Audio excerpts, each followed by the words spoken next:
안녕하세요. 이번에 막 30이 된 직장인입니다. 한국 나이 폐지로 2살이나 젊어졌거든요. 한동안 잠이 오지 않아 들을 만한 유튜브 채널을 찾다가 사연들을 듣게 됐습니다. 세상에 말 못할 아픔을 겪으신 분들이 참 많더군요. 저는 결혼 한번 하니 많이 씨름하는 것만으로도 눈물을 한 바가지 흘렸는데 말이에요. 그동안 저에게 있었던 이야기를 시원하게 훌훌 털어놓고 새로운 인생을 시작해보려 합니다. 저는 부모님의 오랜 기다림 끝에 태어난 외동딸입니다. 결혼하실 때만 해도 유복했던 우리 집은 제가 태어난 직후에 놀랍도록 궁핍해졌습니다. 저를 무척이나 예뻐하셨다는 할머니의 암이 재발에 병원비로 전 재산이 들어간 거죠. 집도 팔고 차도 팔고 제법 두둑했던 제 돌반지마저 팔아야만 했습니다. 그래서 둘째를 가질 생각도 하지 못하셨고요. 할머니의 상을 치른 후 우리 부모님은 슬퍼할 겨를도 없이 닥치는 대로 일을 하셔야만 했어요. 가진 자본도 없이 무작정 시장통에 솥을 걸어놓고 설렁탕을 팔기 시작하셨습니다. 다행히 할머니가 물려주신 손맛이 있어 제법 손님을 끌었습니다. 그렇게 포장마차나 다름없는 식당을 처음 냈을 땐 온 가족이 얼마나 감격했던지요. 가게는 조금씩 규모를 키워갔고 지역에서 맛집으로 입소문이 났습니다. 당시엔 받을 수 있는 손님만 받아 대기줄만 길었지 보기와 달리 수입이 많진 않았어요. 하지만 프랜차이즈 사업에 뛰어들어 가맹점을 늘려가면서 우리 집은 소위 돈방석에 앉게 됐습니다. 그러면서 부모님은 사실상 일에서 은퇴하셨습니다. 어떤 사람들은 강남에 고층 빌딩을 세워서 그렇다느니 떠들지만 정말 몰라서 하는 소리입니다. 밤낮 없이 일하느라 젊음을 갈아 넣은 탓에 부모님의 몸이 많이 망가지셨거든요. 엄마는 어깨 통증을 미루다 수술까지 하셨죠. 많은 재산을 축적한 후로도 근검절약이 몸에 밴 부모님은 변하지 않으셨어요. 엄마, 기사 딸린 차가 싫으면 택시라도 타고 다녀. 버스 타면 금방인데 뭐하러.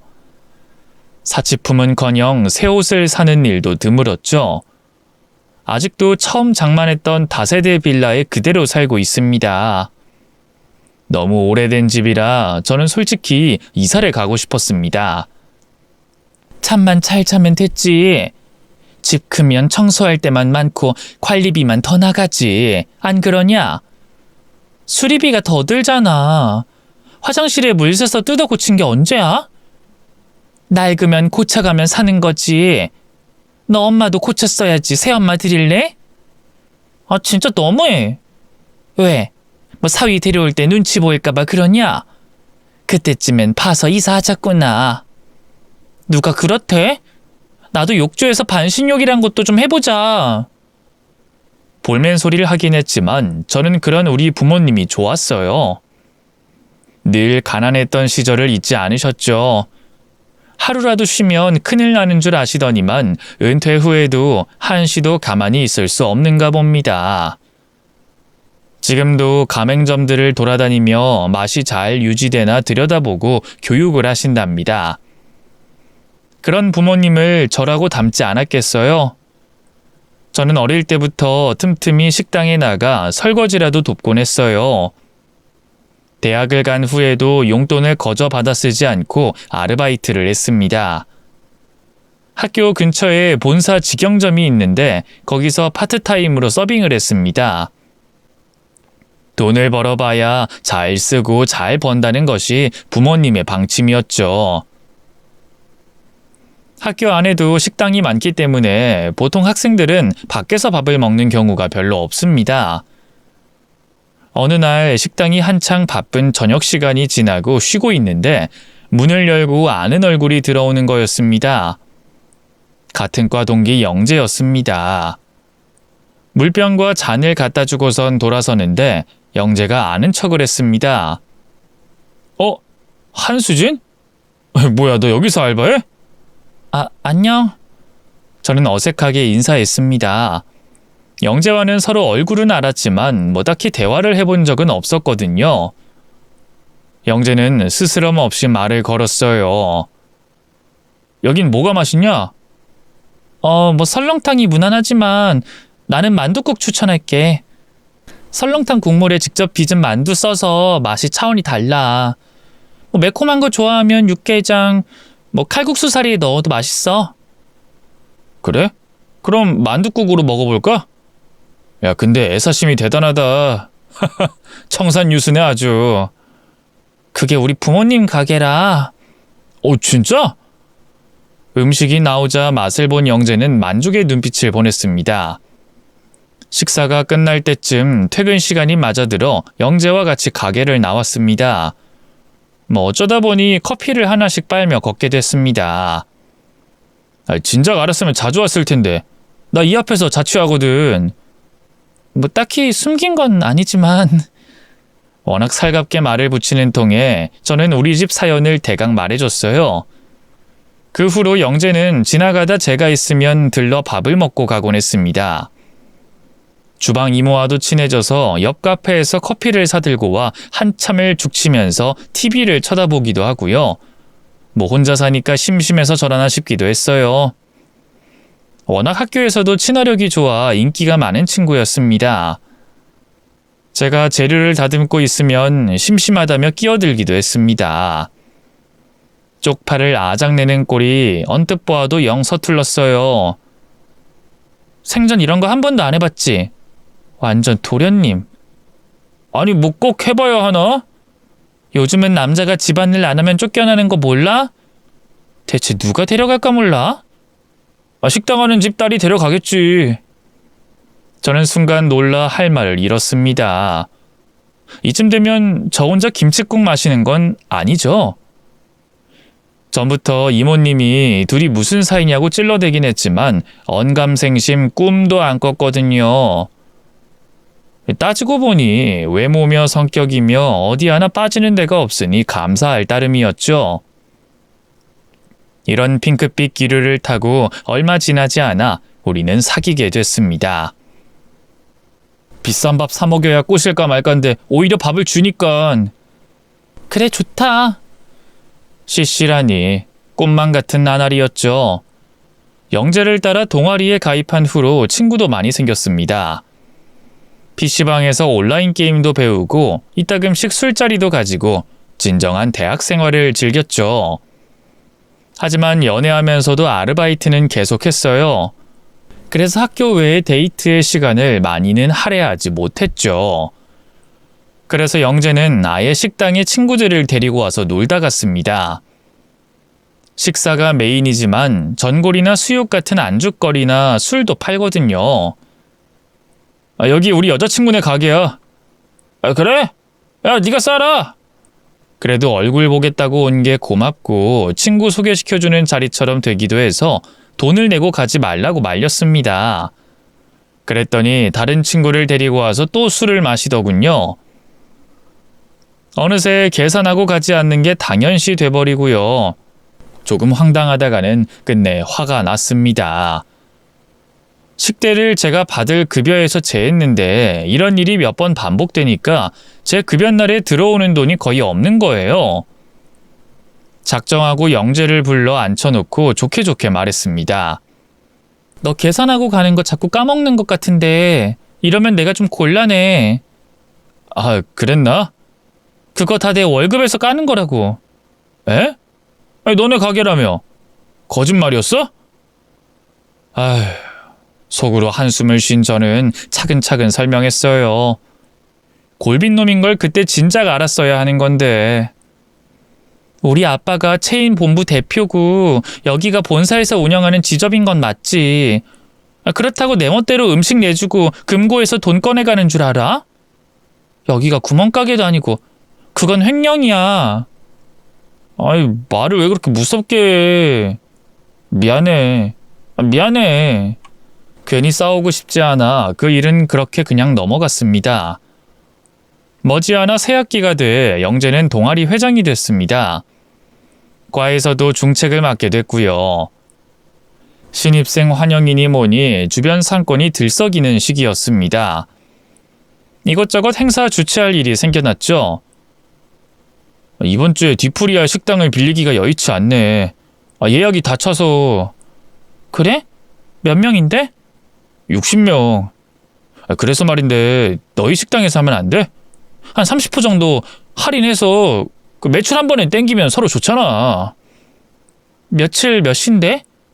근데 한꺼번에 오면 직원 근무 시간도 바꿔야 하고 다른 손님도 못 받고 해서 어떨지 모르겠네. 학교 친구 좋은 게 뭐야. 힘 좀 써봐. 결론적으로는 몇 번 단체 손님을 받았습니다. 남기는커녕 오히려 손해였지만 학우들을 위한 일이라고 믿었어요. 그러던 어느 날 학교 익명 게시판에 글이 하나 올라왔습니다. 어떤 학생이 자꾸만 자기 여자친구 식당에서 회식을 유도해 매상을 올리고 있다고요. 어떻게 봐도 제 이야기였어요. 대체 어떻게 된 건지 너무 억울해서 의논하려고 영재를 찾아다녔습니다. 동아리방에 없길래 전화를 거는데 근처 흡연구역에 있는 영재와 임원 몇몇이 눈에 띄었습니다. 근데 이래도 되냐? 괜찮아. 수진이도 다 알아. 넌 갈수록 사업가의 풍모가 생겨난다. 둘이 결혼해서 처가 사업 물려받나? 사업은 무슨 사업을 해. 강남 건물이나 관리해야지. 어쩜 대학생이 벌써부터 저런 생각을 할 수 있을까요? 온몸이 부들부들 떨렸습니다. 알고 보니 공금에서 할인해준 금액을 착복했더라고요. 저는 영재에게 폭로하겠다고 화를 냈어요.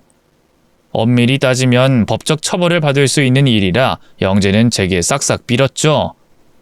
돈은 금방 줄게. 조금만 기다려줘. 빨리 줘. 애들한테 돌려줘야지. 그건 안 돼. 그냥 네가 가져. 그게 무슨 소리야? 영재의 말은 이랬어요. 돈을 받아서 돌려주면 이 문제가 공론화돼서 일파만파 학교 밖으로까지 퍼질 수 있다. 가게 상호도 까발려져 피해를 입을지도 모른다. 틀린 말은 아니었어요. 하지만 그 돈을 제가 가지면 저는 친구들을 이용해 배를 불린 사람이 되잖아요. 아무튼 우린 끝이야. 수진아! 갈팡질팡하는 며칠 사이 그 해프닝이 언제 있었냐 싶게 조용해지더군요. 역시나 영재는 차일피일하며 돈을 갚지 않았고요. 넌더리가 난 저는 그냥 덮고 지나가기로 했어요. 마지막까지 돈 문제로 얼굴 붉히고 싶지도 않았습니다. 그 일을 계기로 전 동아리를 탈퇴하고 죽은 듯이 학교를 다녔어요. 그렇게 제 대학 생활의 끝은 엉망이 돼버리고 말았죠. 그때 저는 결심했습니다. 다시 연애를 하게 된다면 집안 사정은 절대 밝히지 않기로요. 졸업을 하고 나서는 바로 일반 회사로 취업하게 됐습니다. 아는 사람들은 체인 사업 본사로 들어가면 되지 않냐고 했지만 그건 부모님도 저도 원하는 바가 아니었죠. 전 음식도 할 줄 모르는데 무슨 가업을 잇겠어요. 정취직이 안 되면 건물 청소 정도는 시켜주겠다는 아빠의 말에 약이 올라 열심히 구직 활동을 했죠. 그로부터 1년 후 회사 일에 얼추 적응했을 무렵 저는 두 번째 연애를 시작하게 됐습니다. 남자친구는 신입 때부터 많이 도와줬던 직속 선배였죠. 하지만 저는 첫 연애의 실패가 가져다준 교훈을 잊지 않았습니다. 회사 사람들에겐 우리 집이 작은 국밥집 하나 하고 있다는 정도만 말해뒀어요. 흔한 명품백 하나 없이 뚜벅이로 다니다 보니 아무도 의심하지 않고요. 남자친구도 그런 줄 알았지만 소박한 사람이라 오히려 부러워했어요. 식당이 어딘데? 나도 한번 데려가. 아니야. 별로 맛도 없어. 넌 어쩜 말을 그렇게 하냐? 그래도 부모님 가게인데. 나는 하도 많이 먹어서 질려가지고 그래서 그렇다 이거지. 둘러대다가 난데없는 불효녀가 될 뻔했지 뭐예요. 남자친구는 저희 부모님이 살아온 얘기를 전해 들었을 뿐인데 많은 친밀감을 느끼는 듯 했어요. 단란한 가정이 눈에 그려지는 듯 하다고요. 길을 가다가도 맛있는 게 있으면 꼭 사서 제 편에 들러 보내곤 했습니다. 두 분 다 고생이 참 많으셨네. 네가 돈을 많이 벌어서 얼른 쉬게 해드려야겠다. 저는 그런 남자친구가 참 고마웠죠. 그런데 문득 남자친구 집에 대해서는 통 들어본 적이 없다는 생각이 들더라고요. 자연스럽게 돌려서 말을 꺼냈습니다. 근데 오빠는 본가가 어디 지방이야? 도통 부모님 뵙고 왔다는 말을 못 들은 것 같아서. 아니, 서울이야. 근데 대학 때부터 자취한 거야? 서울이면 어디서든 1시간이면 통학하잖아. 그냥 대학 들어가면 독립하는 게 꿈이었어. 돈 아까운 줄을 몰라. 하여간 벌어봐야 집에서 밥 얻어먹을 때가 좋은 걸 알지. 두 분 다 일하셔서 어릴 때부터 밖에서 사 먹었어. 아, 그렇구나. 오빠네는 교육자 집안이라고 했습니다. 부모님은 교사 출신으로 아버지는 교장 선생님이 되셨고요. 하나 있는 누나도 교대를 나와 초등학교 선생님이라고 했습니다. 거기서 오빠만 쏙 빠졌네? 왜 선생님 안 했어? 우리 부모님처럼 되기 싫었거든. 순간 썰렁해진 분위기에 민망해진 저는 더는 묻지 못했습니다. 눈치를 보아하니 남자친구는 부모님과 별로 사이가 좋지 않은 것 같았어요. 우리가 사귄다는 사실을 회사 사람들에게는 비밀로 하기로 했습니다. 사내 연애가 금지된 건 아니었지만 신입 입장인 저는 사람들 입에 오르내려서 좋을 것이 없었죠. 더구나 호감 가는 외모에 일 잘하기로 정평이 난 남자친구는 늘 관심의 대상이었으니까요. 맞아요. 바로 그게 문제였던 겁니다. 남자친구가 솔로라고 생각한 회사 사람들은 가만 놔두지 않고 자꾸만 오지랖을 부렸습니다. 아니, 태은 씨는 왜 아직도 여자친구가 없어? 어디 하자 있는 건 아니지? 내가 소개팅이라도 주선해볼까? 뭘 밖에서 찾아. 회사 안에도 외로운 여성들이 널리고 널렸는데. 원망들을 소리하지도 마. 눈치 없는 사람들 같으니. 여친 있어도 있다고 고지고대로 말하겠어? 신경들 꺼. 대리님의 의미심장한 말에 남자친구와 저는 남몰래 눈빛을 교환했어요. 뭔가 눈치챈 건가 싶어 처신을 더욱 조심했죠. 업무 중에는 서로를 냉랭할 정도로 무시하며 대하고 각자 다른 길로 퇴근했다가 다시 만나는 게릴라전을 펼쳤습니다. 오지랖 정도에서 그쳤다면 문제랍시고 말을 꺼내지도 않죠. 저는 늘 남자친구를 호시탐탐 노리는 여직원들의 눈빛을 감당해야 했습니다. 눈빛만 쏘면 좋았을 텐데 요즘 여자들이 얼마나 야심만만하고 적극적인지요. 원하는 걸 향해 움직이고 거머쥐는 성취욕은 업무에만 발휘되지 않았습니다. 점심시간이 끝날 때쯤이었습니다. 양손에 아이스 아메리카노를 사들고 온 지연 씨가 하나를 남자친구에게 건네더군요. 고마워. 잘 마실게. 뭐야? 왜 태훈 씨 것만 사와? 대리님도 제 맘 같은지 볼멘 소리로 야유를 보냈습니다. 그랬더니 대리님의 손을 탁 쳐낸 지연 씨가 세심하게 대꾸하는 겁니다. 어제 오빠가 저 때문에 야근하셨잖아요. 꼭 오빠 혼자 다 드셔야 돼요? 탕비실에서 엿듣던 저는 마시고 있던 커피 믹스를 뿜을 뻔했습니다. 세상에, 회사에서 오빠라뇨. 지연 씨의 경거망동에도 아무런 한마디 하는 사람이 없었습니다. 우리 회사는 대학 교수님이 창업했기 때문에 학연 지연이 대부분인 그야말로 가족 같은 회사입니다. 지연 씨 아버지는 대표님의 지인인 교수님으로 얼마간의 지분도 있으시고요. 그러니 지연이의 위세에 누구도 토를 달 수 있을지 만무했죠. 저는 못 본 척했지만 속으로 약이 올라 끙끙 앓았습니다. 여기까진 워낙 되바라져서 그런가 보다 할 수 있었습니다. 불리할 땐 부장님도 오빠라고 부르는 지연 씨니까요. 어느 비 오는 날이었습니다. 매콤한 닭발 생각이 나서 남자친구네 집에서 같이 시켜 먹기로 하고 주문을 했습니다. 궂은 날씨에 유독 배달이 늦어 한참을 기다려야 했습니다.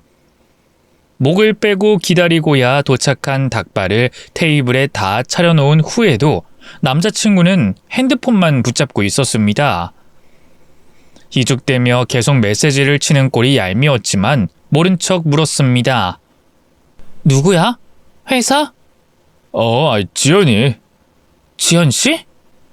거래처 원장 파일 어딨냐고. 아직 회사에 있나봐. 뭐 이것저것 물어보네. 사람이 좋아도 정도껏이어야지. 우리는 닭발 먹을 생각이나 하는데 업무 외 시간에도 아주 열심히 하는 친구라며 감탄이나 하고 앉아 있는 겁니다. 저는 속으로 콧방귀를 뀌었습니다. 내일 출근해서 물어보면 될 거 괜히 말이나 한번 섞어보려는 뻔한 속을 왜 모르는가 모르겠어요. 오빠 거리질 않나. 아주 친한가 보네. 모르는 사이도 아니고 뭐 서로 도와가며 일해야지. 그래야 일도 빨리 늘고. 사실 지연 씨는 남자친구의 대학 후배입니다. 그래서 회사 들어오기 전부터 아는 사이였고 교육자 간에 무슨 커뮤니티가 있는지 부모님들끼리도 친분이 있는 것 같았어요. 암만 그래도 공과 사는 구분해야지. 누구는 사적인 관계가 없어서 회사에서 오빠를 오빠라고 안 부르냐고요. 닭발을 뜯기도 전에 열불이 터져서 물 한 병을 텅텅 비웠습니다. 속은 부글부글 끓었지만 속 좁은 질투 같아서 남자친구한테 뭐라 할 수는 없었죠. 그러던 중에 더 이상 참지 못할 사건이 벌어졌습니다. 어느 날 출근을 해보니 묘하게 들뜬 사무실 사람들이 삼삼오오 모여서 수근대고 있었습니다. 무슨 일이 있냐고 사람들을 떠보니 같은 팀원이 제 손을 붙잡고 여자 화장실로 이끌더군요. 수진 씨 그 얘기 들었어? 뭐요? 태훈 씨랑 지연 씨 사귄다던데? 네? 그건 아니죠. 응? 아니 그건 아닐걸요? 제가 알기론. 귀신에 홀린 것처럼 얼떨떨한 기분으로 자리에 와서 앉았습니다. 출처 모를 소문은 빠르게 부풀려져 동료들은 대놓고 선남선녀라는 둥 떠들었어요. 이 여우 같은 것이 지 입으로 떠들고 다닌 건 아니겠지? 넋을 빼고 있는 사이 소문의 진원지가 밝혀졌습니다. 지연 씨가 SNS에 제 남자친구와 야근할 때의 사진을 올렸던 거죠. 혼자 야식 먹는 사진에 굳이 태훈 오빠와 같이 야근한다는 코멘트를 달아서요. 남자친구는 사진에 그림자도 찍히지도 않았지만 은밀할수록 더 수상해 보이는 것 아니겠어요? 다분히 의도적이라고밖에 할 수 없는 행동이었습니다. 분노가 폭발한 저는 지연 씨 대신 남자친구를 쥐잡듯 잡았습니다. 오빠도 소문 들었지? 기분 나빠 진짜. 사람들이야 모르니까 멋대로 떠드는 거잖아. 네가 비밀로 하자며. 실컷 화풀이를 하고 나니 이게 다 남몰래 연애를 한 탓이라고 생각이 들더군요. 그래서 우리는 떳떳하게 연애 사실을 밝히기로 했습니다. 회의실에 직원들을 모아놓고 공표할 수도 없는 노릇이라 일단 먼저 팀장님께 말씀드렸죠. 그랬더니 자연히 알 사람은 아는 식으로 전해진 것 같더군요. 어째 남자친구와 지연 씨의 거짓 연문보다도 파급력이 없는 것처럼 느껴지는 건 기분 탓일까요? 친한 직원들이 슬쩍 와서 한마디씩 하는 정도로 조용히 무마됐지만 지연 씨의 표정만은 볼만하더군요. 저한테 천금이라도 떼인 것 마냥 불그락 했습니다. 그렇게 한 차례 헛소문은 해프닝으로 지나갔지만 이대로 끝날 거라는 제 생각은 오산이었습니다. 그만큼 진심이었던 걸까요? 아니면 수치스러웠던 걸까요? 보아하니 지연 씨는 아직 포기한 것 같지 않았습니다. 남자친구의 마음을 훔친 대가로 조용히 저를 적으로 돌렸죠. 사소하게는 사사건건 시비를 걸었고 직원들에게 밥을 쏜다며 몰고 나가 인심을 사는 와중에도 저만 쏙 빼놨습니다. 유치하다고 궁시렁대면서도 고립되는 기분을 느낄 수밖에 없었죠. 생각해보니 회사 들어오자마자 연애를 하느라 회사 내 절친한 동료를 마땅히 만들어두지 못했거든요. 그렇게 며칠을 없는 사람 취급하며 무시하던 지연 씨가 저를 불렀습니다. 수진 씨. 네? 여기 엑셀 자료 입력 틀렸잖아요. 아, 미안해요. 동네방네 다 들으란 듯이 따지고 들더군요. 그 바람에 주변에 이목이 집중된 터라 일단 사과하고 수정부터 했습니다. 그러고 있노라니 뒤늦게 기분이 나쁘더라고요. 대체 이게 뭔가 싶고 일단 대리님이 확인을 하시고 빠꾸하든 수정해서 넘기든 할 텐데 자기가 왜 중간에서 가로채 검토를 하고 훈계하냔 말이죠. 꼬투리를 잡으려고 눈이 벌게져서 쳐다보고 있던 게 뻔했어요. 저는 계속 기분이 가라앉아 있는 걸 남자친구는 눈치도 못 챘습니다. 스트레스가 극에 달해 왁 성질을 냈더니 그제야 깨갱하더라고요. 하기야 남자친구의 잘못은 아니었죠. 누구에게나 친절하고 매너 있고 갖고 싶고 탐이 나는 게 죄는 아니잖아요. 가만히 있어보니 여자친구 있는 사람이 그러고 다니는 건 잘못 아닌가요? 오빠는 나랑 왜 사겨? 갑자기 그게 무슨 소리야? 생각해보니 오빠가 인기 있는 건 죄야. 나한테만 인기 있으면 되는 거 아니야? 그야 그렇지. 무슨 여지를 주니까 기대를 하는 거 아닐까? 앞으로 지연 씨든 누구든 여자하고 개인적인 연락은 하지도 마. 연락이 오는데 어떻게 그래? 씹어? 못 봤다고 그래. 업무 관련이면 어떡해? 내일 2배로 일해. 진작에 이랬어야 했어요. 제가 강수를 두자 남자친구는 난처해했습니다.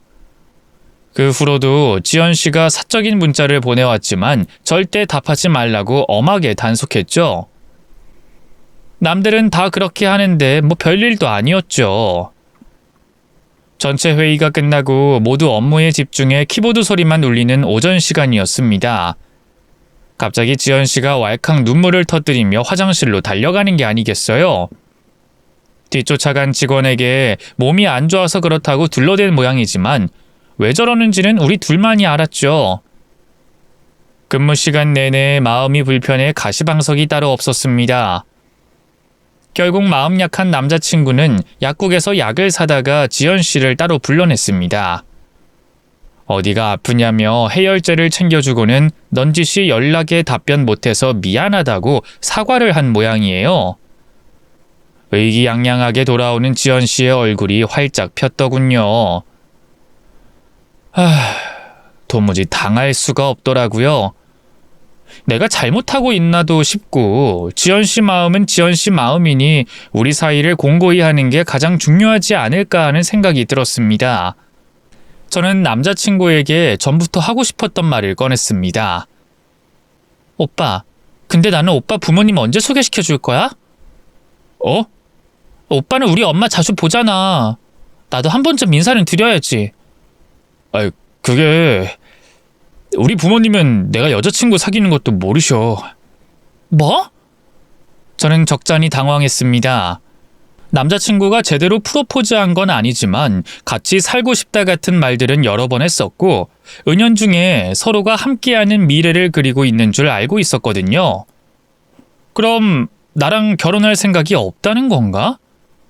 충격에 빠진 제 머릿속을 눈치챘는지 남자친구가 얼른 변명했습니다. 집에 여자친구 사귄다고 일일이 말 안 하다 보니까 그럴 기회도 없었고. 나는 엄마한테 다 말하는데? 우리 어머니는 너희 어머니랑 달라. 집안 사정이 다 같진 않잖아. 당연히 같을 순 없겠죠. 하지만 저는 회사 밖의 남자친구에 대해서는 아무것도 모르는 것 같았습니다. 저에게 아무것도 말해주지 않았기 때문에요. 뭐가 다른데? 제 물음에 잠시 침묵을 지키던 남자친구는 두서없이 말을 꺼내놨습니다. 평생 교편을 잡았던 남자친구의 부모님은 자녀들도 교사가 되길 강요했습니다. 매사에 강압적이었고 사랑을 느끼기가 힘들었다고 했어요. 아버지는 편교사로서 승진에 오랜 시간이 걸렸기 때문에 장학사 출신으로 출세 가도를 빠르게 달린 젊은 교장들에게 콤플렉스가 있었습니다. 교장 선생님이라는 명예를 한껏 누리고 싶어 했죠. 교사 연봉이 턱없이 적다고 툴툴대던 어머니는 주식 투자 붐에 귀가 솔깃해 그나마 있던 재산마저 탕진하고 말았습니다. 남자친구의 부모님에겐 이제 빚과 그럴싸한 체면만이 남아 있었습니다. 허울만 좋았지 실상은 쪼들렸죠. 남자친구는 부모님에게 교육공무원 자녀 혜택 외에는 받지 못했습니다. 반항하듯 원하는 대학에 원서를 넣고 집을 나와 독립하는 것도 큰 부담이었습니다. 이때를 계기로 부모님과의 사이가 악화됐지만 숨통이 트이는 기분이었다고 했습니다. 연애는 몇 번 했지만 부모님에게 굳이 말하지 않은 건 그런 얘기를 나눌 정도로 친근하지도 않거니와 상대를 저울질할 것이 뻔했기 때문이었습니다. 결혼이야말로 조건을 조목조목 따져 자신들 뜻대로 밀어붙일 사람들이라고 했습니다. 부끄럽지만 그만큼 너를 진지하게 생각하니까 다 말하는 거야. 남자친구는 헤어지고 싶다 해도 어쩔 수 없다는 듯 긴장된 표정으로 말했습니다. 부모님 얘기만 나오면 정색하는 이유를 전혀 예상 못한 바는 아니었죠. 저는 오히려 솔직히 말해준 게 고마웠습니다. 하지만 저는 우리 집에 대해 전부 다 털어놓을 수는 없었습니다. 오빠가 전 남자친구처럼 변해버릴 것만 같았죠. 저는 그런 불안함을 숨긴 채 남자친구를 그저 꼭 껴안아줬습니다. 네가 상처받을까 봐 걱정돼. 그러니까 부모님 만나는 건 나중으로 미루자. 남자친구는 달래듯이 말했고 저는 고개를 끄덕일 수밖에 없었습니다. 참, 그럼 우리 누나라도 만나볼래? 금요일에 우리 회사 앞으로 온다고 했는데. 저는 남자친구가 한 번 더 마음을 열어준 것 같아 기뻤습니다. 많이 닮았을까? 어떤 사람일까? 기대됐습니다. 그날은 일찍 일어나 머리와 옷차림에도 신경 썼죠. 그런데 가는 날이 장날이었습니다. 거래처의 승인을 받아야 하는데 계속 통화가 되지 않았습니다. 한 주의 업무를 끝내지 않았기에 우리 팀은 퇴근을 하지 못하고 계속 대기를 타야 했습니다. 누나, 거기 밑에 카페에서 좀만 기다려. 확실히 얼마나 걸릴지는 말 못해주겠네. 아이, 미안해. 난도 이렇게 될 줄 알았나. 지금 길게는 말 못해. 일단 끊어. 아이, 성질은. 핸드폰을 끄는 남자친구가 궁시렁댔습니다. 너 먼저 만나고 있을래?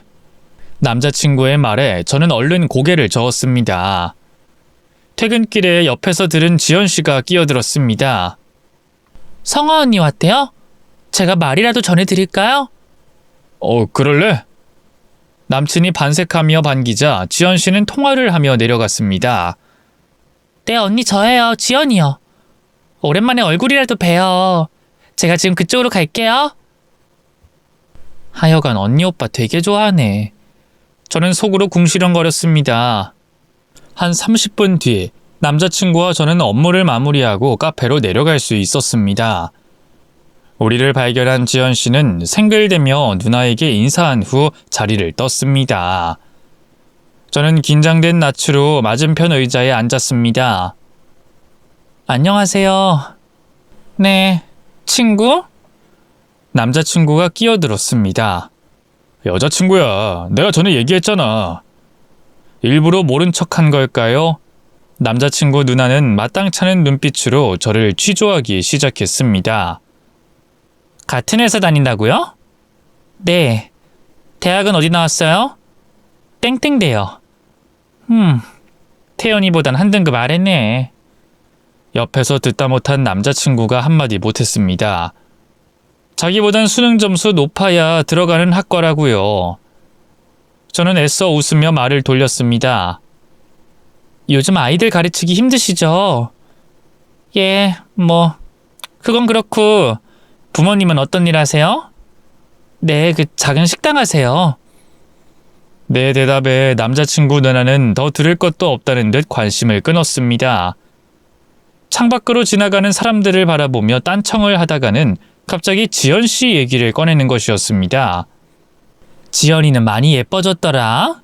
여전히 싹싹하고. 교수님은 잘 계신대지? 우리 학교 은사님도 아닌데 내가 아나. 그래도 언제든 도움이 되는데 좋은 인상 남겨두면 좀 좋아. 둘이 잘 좀 해보지 참. 누나가 중얼거렸습니다. 누나, 이럴 거면 빨리 가.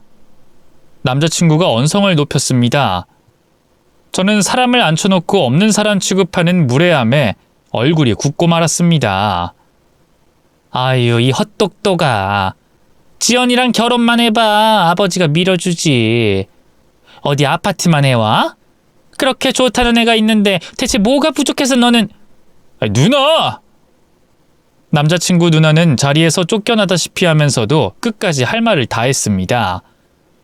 저도 더 이상은 입 다물고 있을 순 없더라고요. 저한테 원하시는 게 뭐예요? 뒤에서 욕할지언정 사람 면전에선 정도껏 하셔야죠. 그렇게 오빠한테서 떼어놓고 싶으시면 돈 봉투쯤은 주셔야 하는 거 아니에요? 남자친구 누나는 표독스러운 얼굴로 저를 노려봤습니다. 돈 봉투 줄 형편은 못 되는 거냐고. 그 말만큼은 고상한 제가 참아야죠. 화가 머리끝까지 났지만 무례하게 굴게 되는 건 저도 싫었습니다. 누나가 씩씩대며 가버린 후 남자친구는 저를 달랬습니다. 누나도 결혼 정년기를 넘기다 보니 나한테 기대가 많은가 봐.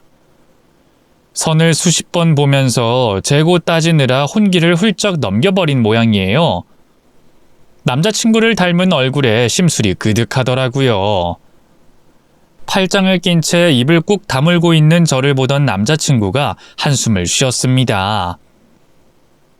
이래서 얘기 안 하려고 했던 건데. 언제까지 숨기게? 언젠가는 밝히게 될 거. 결혼 전에는 우리 가족과 가급적 거리를 뒀으면 했어. 이것 봐, 문제가 생기잖아. 피한다고 될 일이야? 명절 때나 얼굴 보고 살면 그만이야? 그게 말처럼 쉽게 돼? 오만 생각이 스쳐갔습니다. 부모님이야 그렇다 치지만 시집 못 간 누나까지 남자친구를 아무리 사랑한들 저런 시댁 식구들 머리에 이고 살 생각하면 눈앞이 캄캄해졌습니다. 남자친구에게도 내가 모르는 면이 있는 게 아닌가 의심이 갈 지경이었어요. 나 하나 모욕하는 건 그렇다 쳐. 우리 부모님을 무시해? 알아. 너희 부모님이 훨씬 훌륭해. 그래서 내가 잘하려고 하잖아. 내가 부모를 선택할 수는 없는 거잖아. 내가 어떻게 해야 하니? 나도 좀 알고 싶다. 가만 보니까 지연 씨랑 맺어주고 싶어서 난리네. 오빠 마음만 고쳐먹으면 되겠네. 수진아! 남자친구를 두고 자리에서 일어난 저는 곧장 집으로 돌아왔어요. 주말 내내 이불을 뒤집어 쓰고 울었죠. 그러는 동안 남자친구에게서 연락이 계속 왔어요. 수진아, 미안해. 연락 좀 받아봐. 계속 무시했습니다. 하지만 출근을 하니 얼굴을 안 볼 수가 없었습니다. 결국은 헤어지자고 말했어요.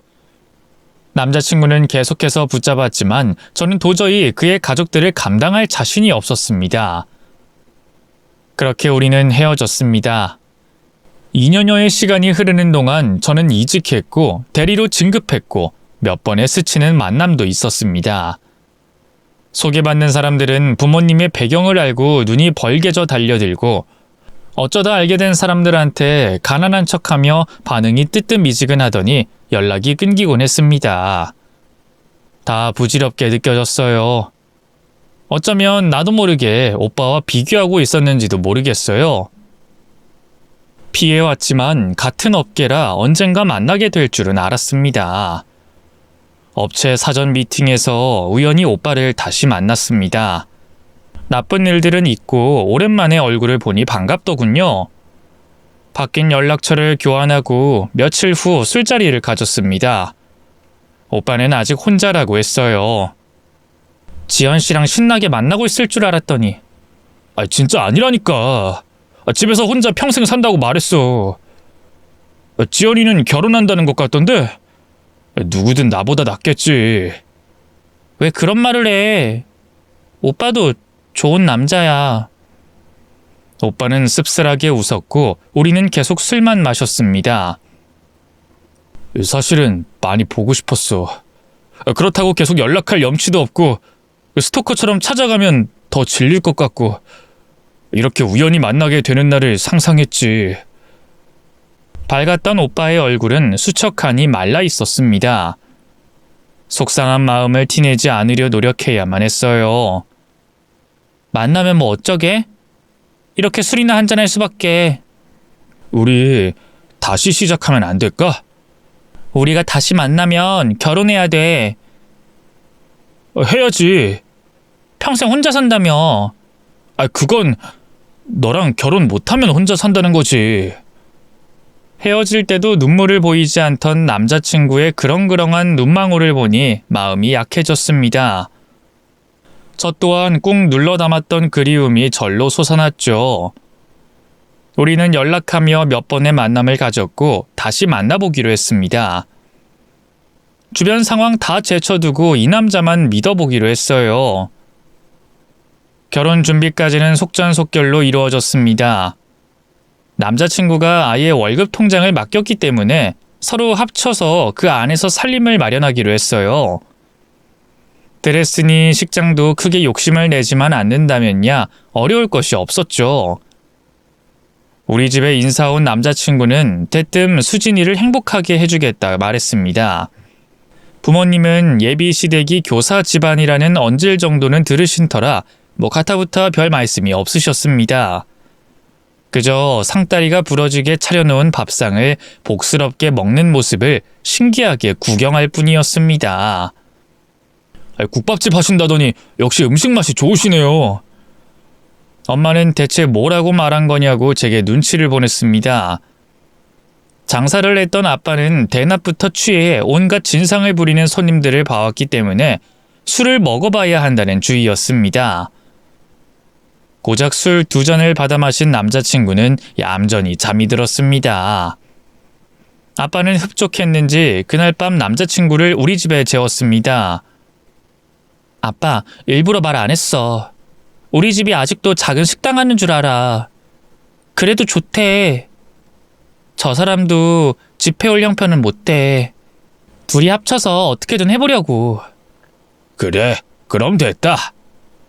우리의 결혼 전 절차는 마지막 한 고비를 남겨두고 있었습니다. 바로 양가 부모님의 상견례였죠. 긴장된 마음으로 부모님을 모시고 예약해둔 한정식 집으로 향했습니다. 저야 한 번의 이별을 겪었으니만큼 면역이 된 상태였지만 제발 우리 부모님께 크나큰 무례를 저지르지 않길 바랬습니다. 예비 시댁이 워낙 이상하니 한 귀로 듣고 한 귀로 흘리시라고 험담하듯 말할 수는 없는 노릇 아니겠어요. 엄마한테는 살짝 언질해뒀지만 아빠가 걱정이었습니다. 묵묵하니 점잖은 분이지만 호락호락하지만은 않은 사람이라서요. 10분 전에 도착한 우리 가족과 달리 예비 신랑네 가족은 시간을 딱 맞춰 왔습니다. 룸으로 안내되어 마주 앉고도 한참을 어색한 침묵이 계속됐습니다. 남자친구가 나서서 소개하자 양가 부모님이 눈인사를 했습니다. 남자친구 아버님은 반쯤 돌아앉아 있고 어머님은 대놓고 한숨을 푹푹 쉬었습니다. 뭔가 불만스러운 티를 팍팍 내는 통에 우리 부모님은 적잖이 당황한 눈치였습니다. 말씀드리셨겠지만 저도 남편도 교육자입니다. 딸도 마찬가지고요. 아들도 머리가 좋은데 이세가 걱정이네요. 네, 저희는 배운 건 없지만 음식에 재주가 있어서 그거 하나로 딸 자식 키웠습니다. 예비 시아버지는 거드름만 피우며 뒤로 빠져 있고 시어머니와 아빠가 말을 주고받았습니다. 저는 속이 조마조마했습니다. 예단은 얼마나 생각하고 계세요? 아이들끼리 생략하기로 했다고 들었습니다. 그래도 해야죠. 남들이 들으면 욕해요. 본인들 의사가 중요하죠. 아빠가 허허 웃자 예비 시어머니는 약이 올라 펄펄 뛰었습니다. 집은요? 사위가 해올 능력이 없는 듯하니 둘이 알아서 한다고 합니다. 그럼 이런 처지는 결혼에 집까지 해오길 바라셨어요? 예비 시어머니가 버럭 언성을 높이자 아빠의 얼굴이 차갑게 굳었습니다. 아들, 이런 집안에 장가를 가야겠어? 사돈, 솔직히 집안 차이 나는 거 아시죠? 우리 가족의 얼굴이 하얗게 질렸습니다. 조용히 있던 아빠가 지갑에서 명함을 꺼내 테이블에 올려놨습니다. 땡땡 설렁탕 체인 사업본부 대표명이 찍힌 명함을요. 당신 같은 상놈 집안이랑은 사돈 못 맺습니다. 아들 데려가세요. 처음 보는 아빠의 서슬퍼런 모습에 엄마와 저는 손을 꼭 부여잡았습니다. 뭐가 어째? 상놈? 벌떡 일어나는 시어머니의 얼굴이 철석하는 소리와 함께 돌아갔습니다. 분을 참지 못한 남자친구가 뺨을 올려붙인 것입니다. 모두의 숨이 멎은 듯 정적이 흘렀습니다. 아이고, 사돈 노여워 마세요. 명함을 주워들고 금방 사태 파악을 한 예비 시아버지가 중재를 하려 들었습니다. 아들을 질책하거나 아내를 감싸는 것이 아니라 테이블 건너 우리 아빠를 붙들고 늘어졌습니다. 귀중한 자리에 불미스러운 일을 벌이게 돼서 사과드립니다. 앉아서 다시 얘기 나누시지요. 자리에 없던 책임자가 영혼 없는 사과문을 읊는 것 같은 이상한 상황이 연출됐습니다. 하지만 아빠는 뒤도 돌아보지 않고 룸을 나갔습니다. 난장판이 따로 없었습니다. 저는 엄마와 얼른 옷을 챙겨 뒤를 쫓았어요. 그 와중에 계산까지 한 아빠가 건물 밖에 서 있었습니다. 부모님까지 욕보이고 나니 저는 죄스러워 차마 고개를 들 수 없었습니다. 아버님! 달려나온 남자친구가 다짜고짜 무릎을 꿇었습니다. 하지만 아빠는 돌아선 채 눈도 마주치지 않았습니다. 아까 다 들었자는가? 돌아가게! 제가 부모님을 선택할 수는 없지 않습니까? 저 줄곧 저런 부모님 밑에서 자랐습니다. 집에서 따뜻한 밥 얻어먹은 적 한 번 없습니다. 저희 가족과 수진이 중에 하나를 택하라면 전 당연히 수진이를 택하겠습니다. 저를 아들이라 생각하시고 받아주십시오. 남자친구의 절절한 읍소에 엄마는 눈물을 찍어냈습니다. 아빠는 하늘만 쳐다보고 있고 저는 눈치 보며 남자친구를 일으키려 했지만 남자친구는 끝끝내 무릎을 꿇고 버텼습니다. 일어나게! 일어나! 한마디 던진 아빠가 혼자 어디론가 척척 걸어갔습니다. 쫓아가는 우리에게 따라오지 말라고 꽥 소리를 지르곤 건물 뒤편에서 담배를 한 대 피웠습니다. 결국 우리의 결혼은 시댁의 의사와 상관없이 진행됐습니다. 웨딩 사진을 찍고 청첩장을 주문했습니다. 찍혀나온 청첩장에는 신랑 측 부모님의 이름이 비워진 채였습니다. 아빠의 눈치를 본 엄마가 걱정스럽게 말했습니다. 아유, 그래도 결혼식엔 초대는 해야 하는 거 아니냐? 혼주석을 비워서야 쓰나? 저는 정신적 고아 상태입니다. 남자친구는 강경했습니다. 하지만 어머니가 충격을 받아 몸져 누우셨다며 누나가 계속 연락해오자 마음이 흔들렸나 봅니다. 자기가 후레자식처럼 느껴진 남자친구는 아버지에게 전화를 드렸습니다. 대우받을 생각은 마시고 친척들 초대도 마시고 그냥 혼주석에만 앉았다 조용히 식만 보고 가시라고요. 아니 그래도 내가 명색이 교장인데 청년 전에 뿌린 건 걷어야지. 아버지 말에 질색을 한 신랑은 그 자리에서 절연을 하고 말았습니다. 나중에 시간이 흘러 애를 낳으면 손주 얼굴 정도는 보여줄 생각이 있었는데 그마저도 싹 사라졌다고요. 그러면서도 어딘가 울적해 보여 저는 아무 말도 할 수 없었습니다. 식을 올린 후 아빠는 신혼집을 마련해 주신다고 했지만 남편은 우리 부모님을 모시고 살겠다고 했습니다. 이 집 아들이 되고 싶다고요. 식구가 하나 는 탓에 결국 큰 아파트로 이사를 하게 됐습니다. 우리 엄마가 말했죠. 콩 심은 데 콩 나고 팥 심은 데 팥 나는 건 아닌가 보다 하고요. 이제는 남편을 박서방이라 부르지 않으시고 태훈이라고 부르십니다. 얼마 전 기쁜 일이 있었습니다. 제가 임신한 것이죠. 저희 4식구가 5식구가 될 날을 손꼽아 기다리는 중입니다. 여러분의 가정에도 행복만 가득하시길 바랄게요.